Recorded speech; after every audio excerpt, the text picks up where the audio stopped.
आप सभी भगवत प्रेमी सज्जनों को कोटि कोटि प्रणाम। धर्म कथा के तीसरे सोपान में आप सबका हार्दिक अभिनंदन है।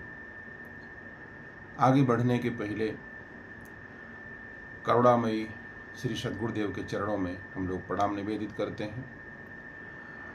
ओम श्री सद्गुरुदेव भगवान की जय। गुरु ब्रह्मा गुरु विष्णु गुरुदेव महेश्वरः गुरु साक्षात् परब्रह्म तस्मै श्री गुरुवे नमः। गुरुवे सर्वलोकानां विषये भवरोगिणां विधे सर्वविद्यानां तस्मै श्री गुरुवे नमः। ज्ञानमूलं गुरोर्मूर्तिः पूजामूलं गुरोः पदं मंत्रमूलं गुरोर्वाक्यं मोक्षमूलं गुरोः कृपा। बोलिए श्री सद्गुरुदेव भगवान की जय। आज इस तीसरे सोपान में साधारण सा एक विषय हम उठाते हैं। मुक्ति की जरूरत क्या है। धर्म कथा की श्रृंखला में जो हमारे विषय हैं, विषय क्या हैं? भौतिक अभौतिक दोनों पक्ष जिनसे हम सभी जुड़े हुए हैं और इसके बीच में धर्म की पहचान करना। जैसा कि पहले हम सभी ने चर्चा की, हम सभी किसी न किसी रूप में धर्म का या तो समर्थन करते हैं या उसका विरोध करते हैं। दोनों जुड़े हुए हैं। दुनिया में जितने लोग हैं वह अच्छा कार्य करें बुरा कार्य करें, समर्थन करें विरोध करें, जुड़े जरूर हुए हैं।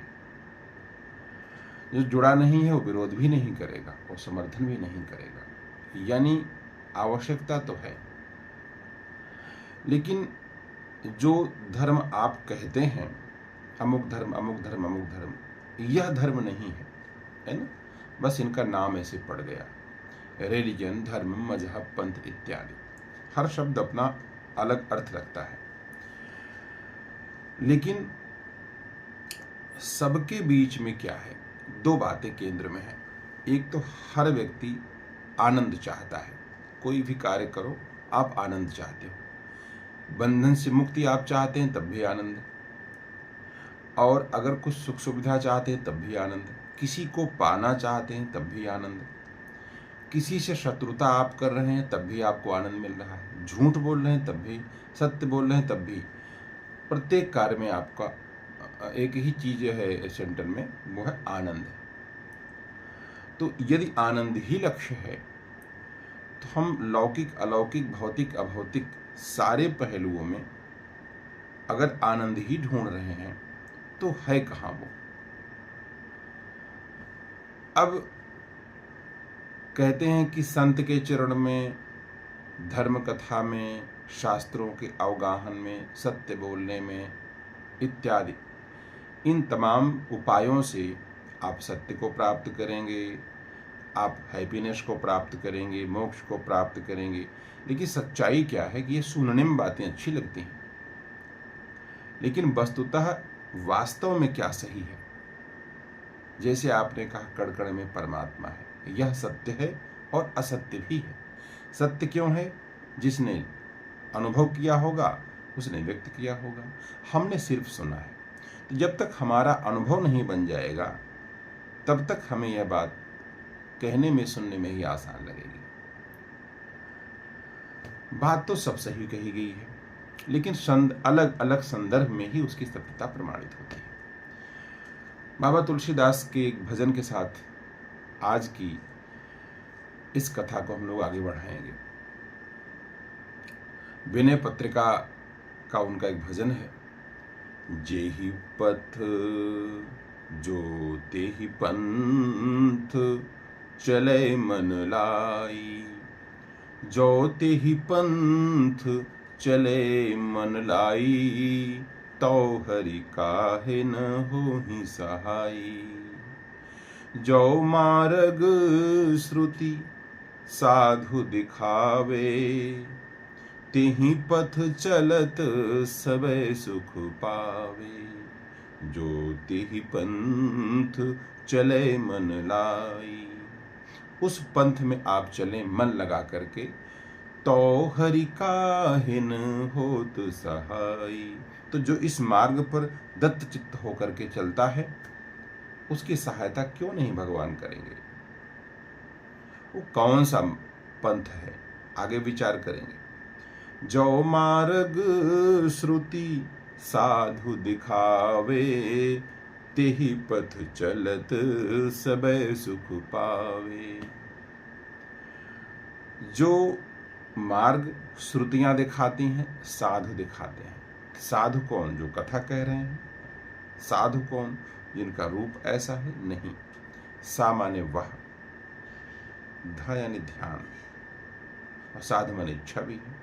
जो उस इच्छा को लेकर चला कि उसमें लीन हो जाए, उसका ध्यान करे। वह कौन? वह कोई एक रूप वाला है? भाई जो कड़कड़ में व्याप्त है उसके 8 ही हाथ होंगे, ऐसा तो है नहीं। वह भी, वह जो भी है एक सत्य, वह जो भी है स्थिर, वह जो भी है अंतिम सत्य, अल्टीमेट ट्रुथ, जो उसके ध्यान में है, जिसने उसको साकार कर लिया। अब उसको स्वरूप बोध भी कहते हैं, आत्म साक्षात्कार भी कहते हैं, स्थित प्रज्ञता भी कहते हैं। तो साधु ऐसी दशा में आपको मिलेंगे जो मार्ग श्रुति साधु दिखावे, तेहि पथ चलत सबे सुख पावे। पावे सदा सुख हरि कृपा, संसार वासा तजि रहे। सपने हूँ नहीं सुख द्वैत दर्शन, बात कोटिक को कहे। द्विज देव गुरु हरि संत बिन, संसार पार न पाइए। यह जान तुलसीदास, त्रास हरन रमापति गाइए। जिहि जो तेहि पंथ, चले मन लाई। तो पावे सदा सुख हरि कृपा, संसार आशा तज रहे। संसार आशा तज रहे, संसार को नहीं, संसार की आशा को तज रहे। सपने हूँ नहीं सुख द्वैत दर्शन, द्वैत दर्शन में सपने में भी सुख नहीं है। तो दो नहीं बल्कि एक को जानो, सत्य को जानो, अंतिम सत्य को जानो। बात कोटि को कहे, बातों के विस्तार में मत जाओ। सपने हूँ नहीं सुख द्वैत दर्शन, द्वैत दर्शन में सुख नहीं है। देखो, ख माने होता है आकाश, और ख माने इंद्रियां। तो जो आपका आकाश है, चित्त रूपी आकाश, हृदय रूपी आकाश, या मानस को हो या इंद्रियां को हो, सुसुंदर हो जाए तभी सुख है। सुख, सुंदर आकाश, सुंदर इंद्रियां। ख माने इंद्रिय भी होता है।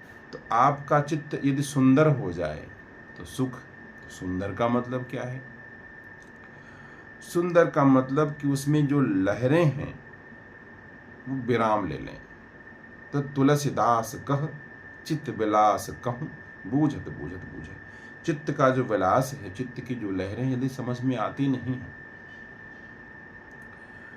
सपने हूं नहीं सुख द्वैत दर्शन, बात कोटिक को कहे। द्विज देव गुरु हरि संत बिनु, संसार पार न पाइए। द्विज देव गुरु हरि संत, द्विज देव गुरु हरि संत बिनु। अब 5 बता दिया इन्होंने। अब इसमें दो भाव है। या तो बाबा तुलसी ने लोक दृष्टि में प्रचलित सिद्धांतों को, बातों को आधार बनाया लोगों को समझाने के लिए, या उनका स्वयं का अनुभव था। दोनों बातें हैं। लेकिन अगर संसार की प्रचलित बातों को आधार बनाएं तो बड़ी भिन्नता है। एक बार युधिष्ठिर और यक्ष के संवाद की बात हम करते हैं। तो एक बार प्यास लगी माता कुंती को, पांडवों को सबको प्यास लगी। उन्होंने कहा, भाई जाओ पता लगाओ पानी कहाँ है, लेके आओ। तो सबसे पहले सहदेव गए, और एक तालाब था, जंगल की बात है, जब लोग वनवास में थे। एक तालाब था, बढ़िया साफ पानी। जब पानी पीने के लिए झुके तो एक यक्ष की आवाज आई। यक्ष उस तालाब का मालिक था, पेड़ पर बैठा था।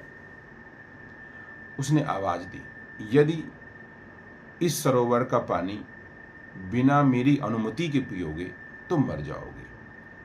कुछ मेरे सवालों का जवाब दे दो, पानी पी लो। ध्यान नहीं दिए, मर गए। नकुल आए, उनके साथ वही हुआ। फिर जो है अर्जुन आए, ढूंढते ढूंढते भाई लोग कहाँ गए। यक्ष के प्रश्नों पर ध्यान ही नहीं दिए। अंत में भीम भी आए, सबकी गति वही हुई, मूर्छित हुए, समाप्त। एकदम मर गए कह लो, समझो। अंत में युधिष्ठिर आए, बड़े धैर्यशाली थे। यक्ष ने कहा, भाई मेरे प्रश्नों का जवाब दो। कहा, भाई बोलो कौन सा प्रश्न है। तो बहुत सारे प्रश्न किए। धरती से बड़ी कौन, आकाश से बड़ा कौन, हवा से तीव्र कौन। जब सारे प्रश्नों का जवाब दे दिया युधिष्ठिर महाराज ने, अंत में 4 प्रश्न उन्होंने और किए। का वार्ता किमाश्चर्यः, कह पंथः कश्च मोदते। वार्ता यानी स्थिति, संसार की वार्ता क्या है, स्थिति क्या है। किमाश्चर्य, सबसे बड़ा आश्चर्य क्या है।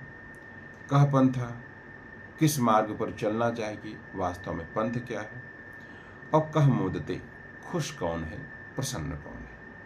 तो चारों प्रश्न के 4 उत्तर उन्होंने ऐसे दिए कि खुश होकर के चारों भाइयों को जीवित कर दिया यक्ष ने। तो उसमें एक प्रश्न था, कह पंथा, किस मार्ग पर चलें।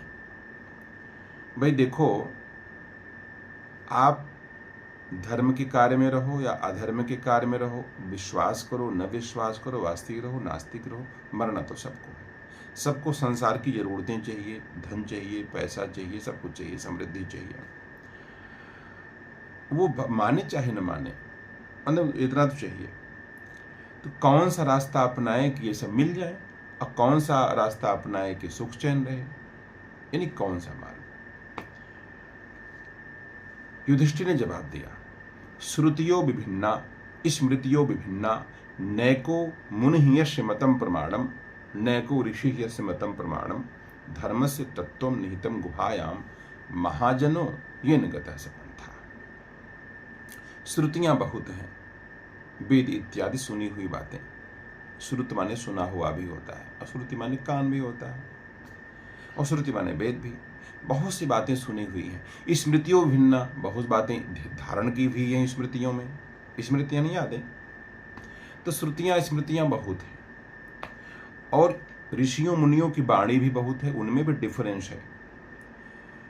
श्रुतियों भिन्ना स्मृतियों भिन्ना, नैको ऋषि यस्य मतम प्रमाणम, किसी का मत प्रमाण स्वरूप नहीं है कि यही बात मान लो। कोई किसी बात को बड़ा बताएगा, कोई किसी बात को सत्य बताएगा। तो जाएं कहां। तो धर्मस्य तत्वम निहितम गुहायाम, धर्म का तत्व गुफा में रखा है। तो महाजनोन गतः स पंथा, तो धर्म का तत्व गुफा में रखा। गुफा बड़ी काम की चीज है, और हर धर्म में गुफा की चर्चा है। तो धर्म का तत्व गुफा में रखा है। गुह्य माने होता है रहस्य, छुपा हुआ। गुह्य से गुहा, गुहा से गुफा बन गया। इसी को हम लोग अरबी में गार कहते हैं। गारे हीरा में आयत उतरी थी। तो धर्म से तत्व निहितम गुहाया, जो धर्म का तत्व है वो गुफा में है, यानी रहस्य है। वो कैसे डिकोड होगा। महाजनोन गतः स पंथा, जिस मार्ग पर महापुरुष गए हैं उस मार्ग का अनुशीलन करके उसको हम प्राप्त कर सकते हैं। अब प्रश्न ये है कि यदि सत्य एक है, धर्म एक है, तो महापुरुषों की अलग अलग वाणी में किस वाणी को पकड़े कि सत्य को हम पा जाएं। तो देखो, जैसे मुहावरा होता है ना, मुहावरा, तो मुहावरे में एज इट इज अर्थ नहीं लेते उन्हीं वाक्य का, उसी वाक्य का या उन्हीं वाक्यों का, हम उसका भावार्थ लेते हैं। उसी प्रकार जैसे दिल्ली दूर है, अब दिल्ली दूर है एक माने कहावत हो गया। वो कहाँ राजा भोज कहाँ गंगू तेली, एक कहावत हो गया। तो जब कहते हैं कि महाजनोन गतः स पंथा, तो पहला तो सवाल है कि महापुरुष कौन है। महापुरुष कौन है। पुर माने शरीर, और शरीरधारी पुरुष है। अब महापुरुष कौन है। ये जो शरीर है, हमारा शरीर, बॉडी, जो इसका स्वामी है,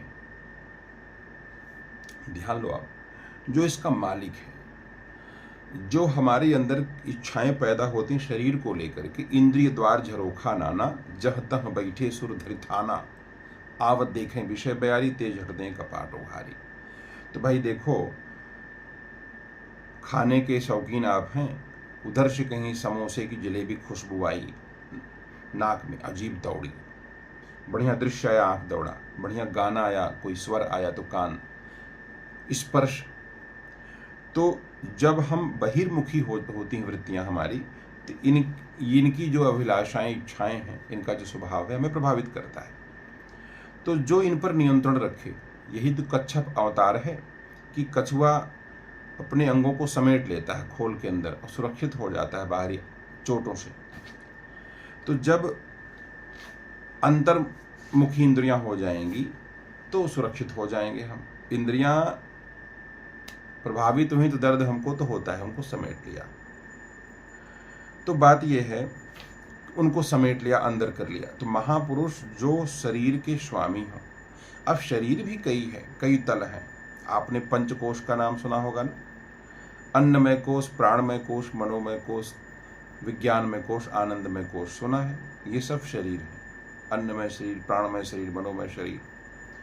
ऐसे वैसे अगर साधारण तरीके से आप समझो तो जैसे एक शरीर तो हमें दिख रहा है, एक आदमी जब सो जाता है तो सपने में कुछ देखता है, सपने में चल रहा है, यानी यह शरीर स्थिर है तो चल कौन रहा है? शरीर वो भी है, उसको ऊर्जा प्राप्त होती है। एक और है, तो तीन तो वैसे आप समझ लो, या ऐसे सूक्ष्म और स्थूल दो शरीर आप मान सकते हैं। बहुत गहरे विज्ञान मत जाओ, बहुत कुछ जान लेने से भी कोई फायदा नहीं, चलना है तो कम जानना है। तो जो इन शरीरों का स्वामी हो, मालिक हो, वो महापुरुष। हमारे यहाँ हो कि लंदन में हो, कलकत्ता में हो, तो महाजनो इन गतः पंथा। अब महापुरुष जिस मार्ग पर गए हैं, तो महापुरुष कई मार्ग, कई बातें, कई, किसी एक को पकड़ लिया आपने। पहले तो पारखी होना बहुत जरूरी है, इसलिए धर्महंस की बात, हंस माने पारखी, निरक्षीर विवेक हो। तो धर्म से तत्वम, यहाँ धर्म का मतलब धार्यते, जब हम लोगों को शुरू से बात किया तो यानी जो स्वभाव है, मूल तत्व है, वह धर्म। तो जो मूल है वो महापुरुष ही उसके संधान का रास्ता बताते हैं।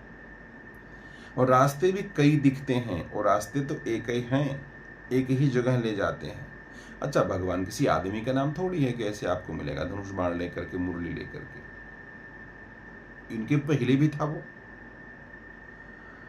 तो महाजनोवेन गता से पंथा, महापुरुष उसको डिकोड करेंगे। अब आप कहेंगे कलाम भी महापुरुष थे, विवेकानंद भी महापुरुष थे, शंकराचार्य महापुरुष थे, गुरुदेव भगवान महापुरुष हैं। आपकी सब बातें सत्य हैं, लेकिन भाव यह है कि एक की परिसीमा है, एक की परिसीमा नहीं है। तो जब तदाकार वृत्ति हो जाती है तो जो बाहरी आवरण है, आवरण भेद गिर जाता है। वर्ष है कंबल, कंबल गिर गया, शरीर पात हुआ। तो गलिते देहाभ्यासे विज्ञाते परमात्मनि, यत्र यत्र मनो याति तत्र तत्र समाधया। देह का अभ्यास जितना क्षीण होगा, गलिते देहाभ्यास, अविज्ञाते परमात्मनि, परमात्मा का विज्ञान, ज्ञान नहीं विज्ञान होगा। विज्ञान की परिभाषा हम लोग पढ़ते थे, सुसंगठित, सुव्यवस्थित, क्रमबद्ध ज्ञान को विज्ञान कहते हैं। सुसंगठित, सुव्यवस्थित, क्रमबद्ध, और हम लोग उसको बाकायदा परीक्षण करके निष्कर्ष निकालते हैं, वह विज्ञान। तो विज्ञाते परमात्मनि, यत्र यत्र मनो याति और तत्र तत्र समाधया। समाधया, ठीक, अधि माने संपूर्ण होता है, सम अधि, सम अधि समाधि, आधि नहीं अधि। तो संपूर्ण तरीके से समता को प्राप्त हो जाए। तो जब समाधि शब्द का हेर फेर है, समझाने के लिए बता रहे, तो यत्र यत्र मनोयाति तत्र तत्र समाधयः। तो सम क्या है? रूप सम नहीं है। जैसे गेहूं से आपने आटा बनाया, आटे से पूड़ी बनाया, आटे से रोटी बनाया, आटे से मालपुआ बनाया। तो रूप अलग अलग अलग, सबके बीच में आटा है। जैसे पानी है वही बर्फ बन गया, वही भाप बन गया, लेकिन H2O है। तो जो तत्व रूप से जब जानेंगे तभी सब में सम देखेंगे। जैसे आपके पिताजी हैं, आपके पिताजी लुंगी पहन के आए तब भी आपने पिताजी को देखा, कोट पहन के आए तब भी पिताजी को देखा, और वो पैंट शर्ट पहन के आए तब भी पिताजी को, और पिताजी अगर तो साड़ी पहन ले तब भी पिताजी। यानी कि जो वस्त्र है, आप वस्त्र भेद से फर्क नहीं पड़ता पिताजी की पहचान में। तो जब हम मूल को पहचान लेते हैं तो आवरण दिक्कत नहीं पैदा करता। तो जो मूल है वो धर्म है, धार्यते मूल, भेद नहीं। संसार क्या है?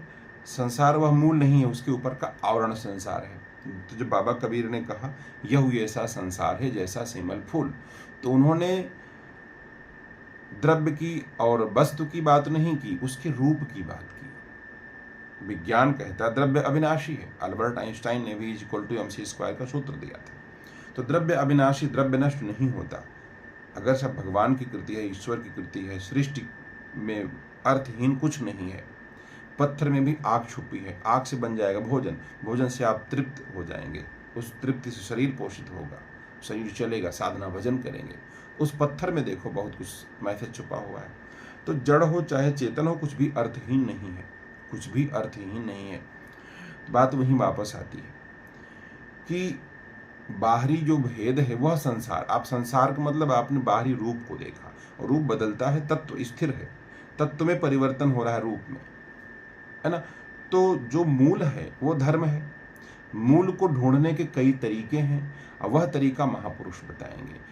जैसे, और जो खुशी की बात करते हैं, जब तक मूल को नहीं समझेंगे कैसे स्थिर हो पाएंगे। तो भाव क्या है? द्विज देव गुरु हरि संत बिनु, द्विज देव गुरु हरि संत बिनु, संसार पार न पाइए। यह जान तुलसीदास त्रास हरन रमापति गाइए। तो देखो, संसार का पार पाना क्या है? यानी रूप भेद गिर जाए, वर्ष कंबल, रूप भेद गिर जाए। तो यत्र यत्र मनोयाति तत्र तत्र समाधया। तो रूप भेद कैसे गिरेगा? द्विज देव। तो द्विज का मतलब पंडित जी नहीं, द्विज का मतलब एक तो यह हुआ कि जितने जो भी, एक तो हम लोग पैदा होते हैं, दुनिया में बनते हैं, एक यह जब आत्मबोध हो जाए, स्वरूप बोध हो जाए, दूसरा जन्म तब होता है, जो डिवाइन बर्थ है, दिव्य जन्म है। तो जब आत्मबोध, स्वरूप बोध हुआ, जिसको हुआ वह द्विज, वह बताएगा स्वरूप बोध की विद्या।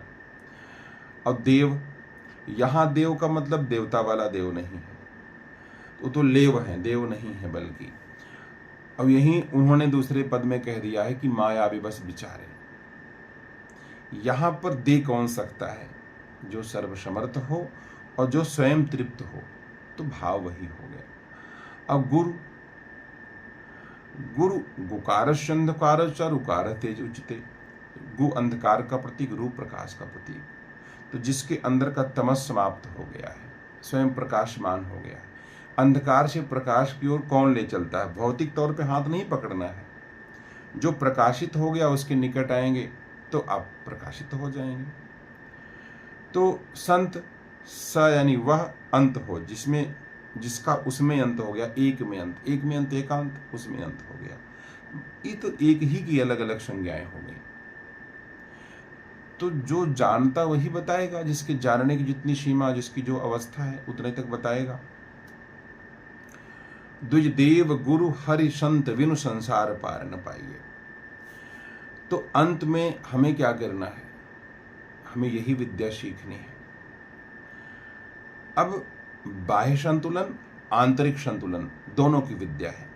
तो जितने ही अंदर अपने को साधते जाते हैं हम, उतना ही बाहर का बैलेंस होता जाता है। और अंत में कबीर क्या कहते हैं? दास कबीर जतन से ओढ़ी, ज्यों की त्यों धर देनी चदरिया।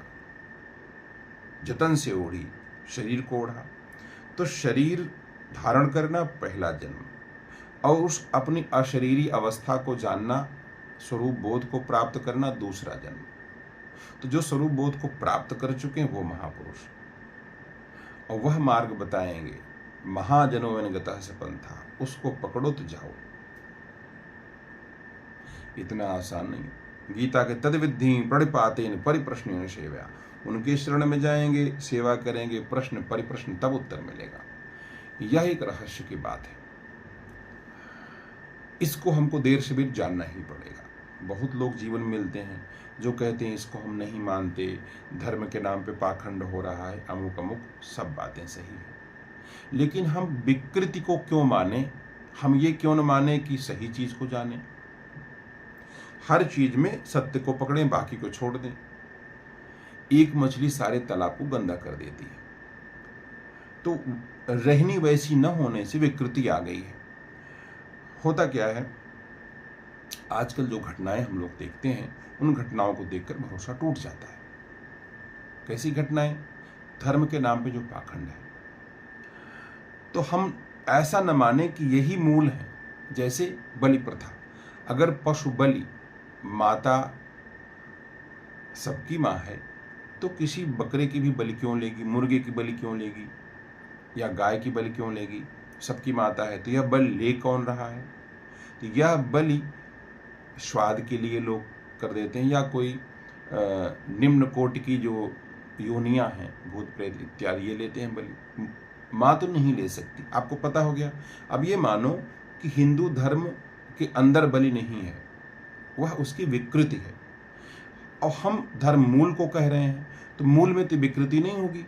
तो जब जब भी विकृति की बात आती है तो विकृति को हम छोड़ दें। हमारे बहुत सारे मित्र भी हैं और लोग हैं, तो जब कुछ देर बैठो तो विकृति की बात करना शुरू कर देंगे कि भाई हम तो बाबाओं को नहीं मानते, हम इसको नहीं मानते।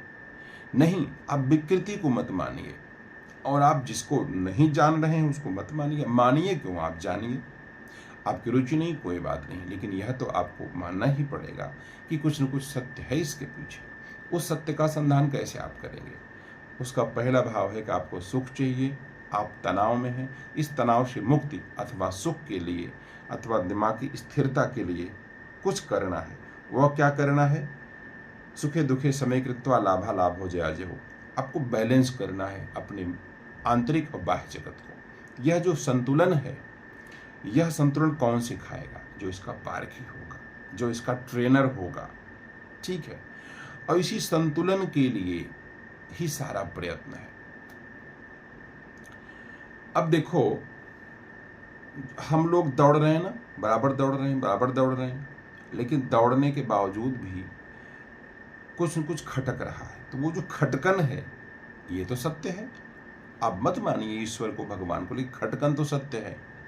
उस खटकन से मुक्ति के लिए एक बार कोशिश करो। बाबा तुलसी लिखते हैं, जो मार्ग श्रुति साधु दिखावे, तेहि पथ चलत सबे सुख पावे। तो मार्ग श्रुति और साधु दिखाते हैं।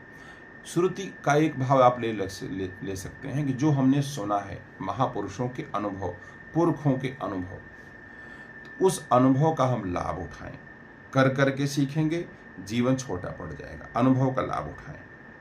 और साधु दिखावें, ये गूढ़ बात हो गई। सा यानी वह, धा यानी ध्यान, जो उसका ध्यान लगाते हैं, यानी उस अवस्था को प्राप्त है, स्वरूप बोध को प्राप्त है।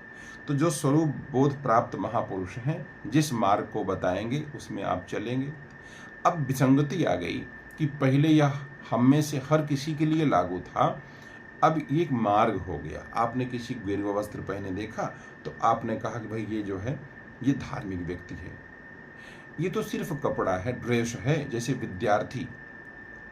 विद्यार्थी जब विद्या प्राप्त करता है तो एक ड्रेस पहनता है, क्योंकि दूसरा विद्यार्थी अमीर है, बहुत पैसे वाला है, और एक आदमी गरीब है, एक विद्यार्थी गरीब है, तुलना होगी, इसलिए एक ड्रेस बना दिया।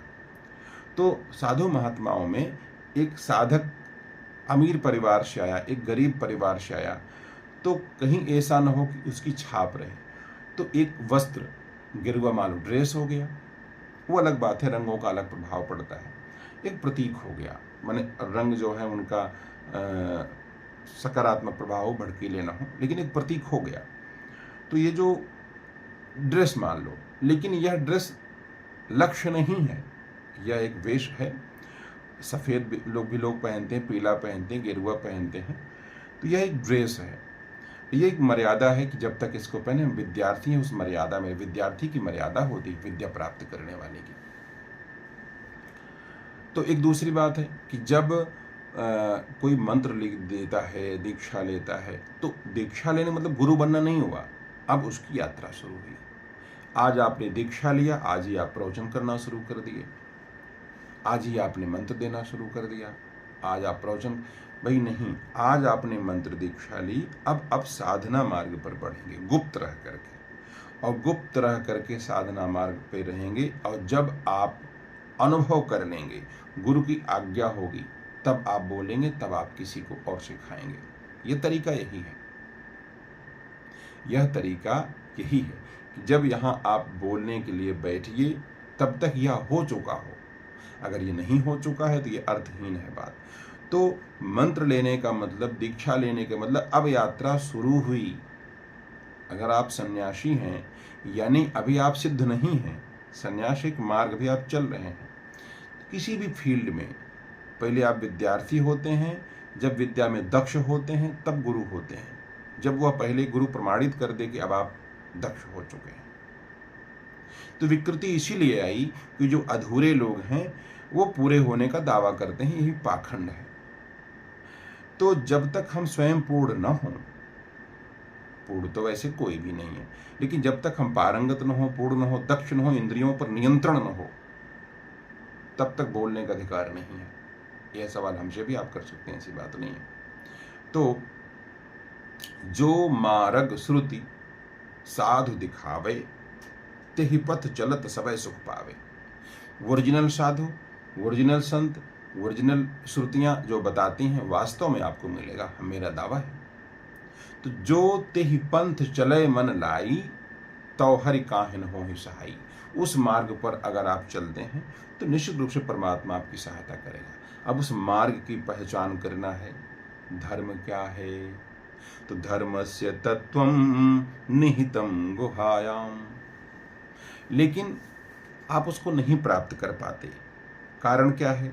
तंत्र और जग की मर्यादा, काल बनी विकसित प्राणों की। भाव में नित रहो प्रमाणिक, परख करो चलते बानों की। तंत्र और जग की मर्यादा, तंत्र और जग की मर्यादा, तंत्र यानी व्यवस्था, सबसे बड़ा रोग क्या कहेंगे लोग, और जग की मर्यादा, काल बनी विकसित प्राणों की। जीवन भर हम दूसरे को प्रभावित करने में लगे रहते हैं, दूसरे को खुश करने में लगे रहते हैं, अपने को अधिक, कम से कम टिप्पणी से बचना चाहिए। एक संकेत हम कर रहे हैं। जैसे यदि आप जागतिक उपाधियों को लेकर चलते हैं, जैसे हम बोलते हैं डॉक्टर अमुक संत अमुक, तो वह डॉक्टर उन्होंने नहीं छोड़ा तो क्या छोड़ा? अगर पूर्व IAS ब्रैकेट में लिख दिया आपने, अमुक अमुक लिखा, यानी आपने नहीं छोड़ा। जागतिक उपाधियों से मुक्त हुए बिना भागवतिक उपाधि आपको नहीं प्राप्त होगी। अब दूसरी बात, यह उपाधि प्राप्त होगी यानी कोई संस्था देगी, काशी की संस्था देगी, बनारस की संस्था देगी, या कोई महापुरुष देंगे? नहीं, यह आपके अंदर विकसित होगा। उप यानी निकट, अध यानी संपूर्ण, उपाधि हो गई। तो आप जो मूल है, जो संपूर्ण, उसके निकट पहुंच गए, यही तो उपाधि है। उप यानी समीप, अध यानी संपूर्ण, तो उपधन अधि उपाधि। तो उप प में हलंत मत लगाना, उपधन अधि, उप पूरा है, उपधन अधि संपूर्ण। तो आप जो है, आपके अंदर तभी विकास होगा, प्रेम गलियति सांकरी जा में दोनों समाए। जब तक इसको आप नहीं छोड़ेंगे तब तक वह आपको नहीं मिलेगा। तो बहुत सारे तरीके हैं पहचानने के लिए। अब जैसे टीका है या जो वस्त्र है, सब प्रतीक हैं, इनकी मर्यादा है। यहाँ आज्ञा चक्र है, इसकी इसका प्रतीक, ये प्रतीक हम लोग कभी आगे चर्चा करेंगे, सब प्रतीक हैं, इसलिए इनकी मर्यादा की रक्षा करनी चाहिए। तो जो भटकाव है, भटकाव इसलिए है कि हम बाहरी आचरण को देखते हैं, फंस जाते हैं। तो तंत्र और जग की मर्यादा काल बनी विकसित प्राणों की, भावों में नित रहो प्रमाणिक, परख करो चलते बाणों की। भावों में नित रहो प्रमाणिक और परख करो चलते बाणों की। तो जो बाण चल रहे हैं, बाण समझ रहे हैं, जब बाण बुझ गए तभी निर्वाण प्राप्त हुआ। बाण माने दीपक। अब माया दीपक नर पतंग ब्रह्म इबे पड़ंत, कहें कबीर गुरु ज्ञान ते एक आध उबरंत। तो जो बाण चल रहे हैं चारों ओर से, कहीं बढ़िया दृश्य है, कहीं बढ़िया आवाजें हैं, बढ़िया स्पर्श है, बढ़िया सुगंध है, बढ़िया स्वाद है, ये क्या है? बाण आपको भेद रहे हैं, अब आप भेद रहे हैं। तो कछुए की तरह आपने इंद्रियों को अंदर समेट लिया, बाणों का प्रभाव नहीं। तो जब हम श्वास पर दृष्टि रखते हैं, भावों में नित रहो प्रमाणिक, अब आपको भावों में नित रहो प्रमाणिक, आप वास्तव में आप क्या हैं, लोग आपको क्या जानते हैं, इसको समझो। असल में जो आदमी है नहीं वही दिखाने का प्रयास करता है, इसमें पाखंड आता है। आप जो हैं हमेशा उस पर ध्यान रखो। भाव में नित रहो प्रमाणिक, परख करो चलते बाणों की। बाहर के दुनिया तो नहीं समझ पाएगी। तंत्र और जग की मर्यादा काल बनी विकसित प्राणों की। तो प्राण 5 होते हैं, प्राण अपान व्यान समान उदान। ये जो 5 प्राण है, पंच प्राण पंचकोश। तो ये जो जब प्राण ऊर्ध्वगामी होते हैं, लक्ष्य की ओर अग्रसर होते हैं, चेतना ऊर्ध्वमुखी होती है, तो जो बाहरी व्यवस्था है, बाहरी विधान है, बाधक बनते हैं। तो आपको क्या करना है, किसी को नहीं पता लगेगा आप भजन कैसे करते हैं। भाव में नित रहो प्रमाणिक, परख करो चलते बाणों की। हमेशा कबीर का पारक सिद्धांत देखते, यही है विपश्यना।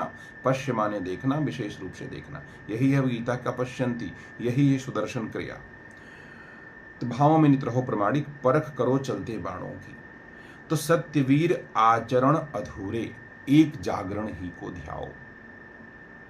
आचरण, सुबह उठो, नहाओ धो, ये सब आचरण की बात है। जागरण एक अलग वस्तु है। जैसे सपने अलग अलग प्रकार के होते हैं और जागरण एक होता है। जब सोएंगे तो अलग अलग, तो कोई गर्दन दबाएगा, कोई कुछ। तो आचरण अलग अलग प्रकार के, सपने कई प्रकार के। जग गए सारे सपने, जागत यथा सपन भ्रम जाई। जैसे रोग है, बीमारी, आपको कहे क्या बीमारी है, बुखार है, अच्छा, ठंडी लग रही है, जुखाम है, टाइफाइड है, मलेरिया है, टीबी है, कैंसर है, ये बीमारियां हैं। तो रोग बहुत है लेकिन स्वास्थ्य एक है। तो जब हमें कहें कि भाई स्वास्थ्य क्या है, तो आप कहो वह दशा जब रोग न हो तो स्वास्थ्य है। तो आपने फिर रोग की बात की, स्वास्थ्य की बात नहीं की। तो जितनी चर्चाएं हम लोग करते हैं वह चर्चा असत्य और अधर्म की है। धर्म की चर्चा कैसे हो सकती है? तो अधर्म के माध्यम से धर्म की चर्चा। जैसे मैंने कहा कि साधन लक्ष्य पर पहुंचाने के बाद छूट जाएगा, उसका भाव क्या है? साधन लक्ष्य नहीं है। तो जिन ग्रंथों, वाणियों से हम जो है बातों को समझाते हैं, वो ग्रंथ और वाणियाँ लक्ष्य नहीं है। उनके माध्यम से उसको समझाते हैं जो ग्रंथों से परे है, वाणी से परे है। तो इसलिए आप परखते चलो अपने विचार को। भावों में नित रहो प्रमाणिक, परख करो चलते बाणों की। तो सत्यवीर आचरण अधूरे, एक जागरण ही को ध्याओ। फेरों में कब से उलझे, अब काल परे की गति पाओ। काल परे की गति। तो आचरण से हटकर जागरण पर। तो महापुरुष जो होते हैं आचरण पर नहीं, जागरण पर ध्यान देते हैं। इसलिए आप ध्यान दो, एक पहचान और है कि महापुरुष शिष्य नहीं बनाते। वो ये नहीं कहेंगे 4 बजे उठो, ऐसे करो ऐसे करो। ये आचरण है, जागरण की बात करेंगे। ब्रह्मचारी बनो, दान करो, ये करो, ये कभी महापुरुष नहीं बताते। महापुरुष बनाते हैं, शिष्य नहीं बनाते। तो महापुरुष एक ऐसे पारस हैं जो लोहे को छू दें तो सोना नहीं बनाते, वो दूसरा पारस बनाते हैं। तो महापुरुष बनाते हैं, शिष्य नहीं बनाते। इसलिए इन बातों को धीरे धीरे समझो हमारी यात्रा के साथ में। जो तेहि पंथ चले मन लाई, उस मार्ग पर अगर चलते, कह पंथा, कौन सा पंथ? महाजनों गतः स पंथा, महापुरुषों का मार्ग। तो हरि काहे न होत सहाई, तो परमात्मा सहायता जरूर प्रदान करेगा। जैसे उनको सहायता प्रदान किया, आपको सहायता प्रदान करेगा। तो ये रहस्य की बात है। अच्छा, जब साधना में गति होगी, इस पर हम आगे चर्चा करेंगे जब आप कमेंट करेंगे, पूछेंगे, किसी प्रकार का प्रश्न आएगा। तो एक चीज दूसरे से इंटरकनेक्टेड है, जुड़ी हुई है।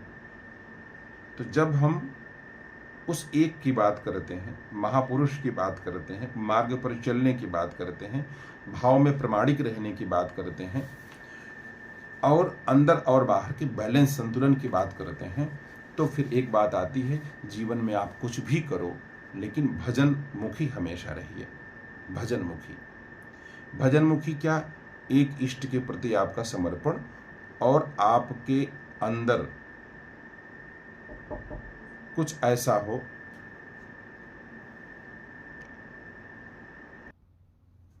जो आपके अंदर कुछ ऐसा हो कि जो बिल्कुल प्रामाणिक हो, जिस पे आप दृष्टि रखो और तटस्थ हो जाओ। तो यह जो विदेहावस्था है, यह तटस्थता है, उसी में आनंद है। बाहरी चीजों से जितना विक्षेप कम होगा, उतना ही आप अभिनय कर सकते हैं। अरुण गोविल जी ने राम का अभिनय किया। अब वो वही कपड़ा पहन के बाहर नहीं घूम रहे हैं, नहीं तो पागल कहे जाएंगे। तो जिसको पता है कि मैं कौन हूं, वही बाहर से अभिनय कर सकता है। तो बाहर का व्यवहार तभी बैलेंस ज्यादा होगा जब अंदर अपना ज्ञान ज्यादा होगा। ठीक है, जैसे एक व्यक्ति के पास पैसा बिल्कुल नहीं है, बाहर पैसा खर्च करना है तो किनारे से निकल आता है। पैसा ज्यादा है, अलग तरीके से करता है। तो जितना ही अपना ज्ञान आपको होगा, बाहर का आचरण उतना सधा हुआ होता है। तो अंदर को साधो, बाहर सध जाएगा। एक साथ यह भी रखो मन में। तो वही मार्ग है, इसी को पकड़ना है। जो तेहि पंथ चले मन लाई, तो हरि काहे न होत सहाई। जो मार्ग श्रुति साधु दिखावे, तेहि पथ चलत सबे सुख पावे। तो यह जान तुलसीदास त्रास हरन रमापति गाइए। आज इतना ही। अंदर और बाहर के संतुलन पर हमारी बात जारी रहेगी।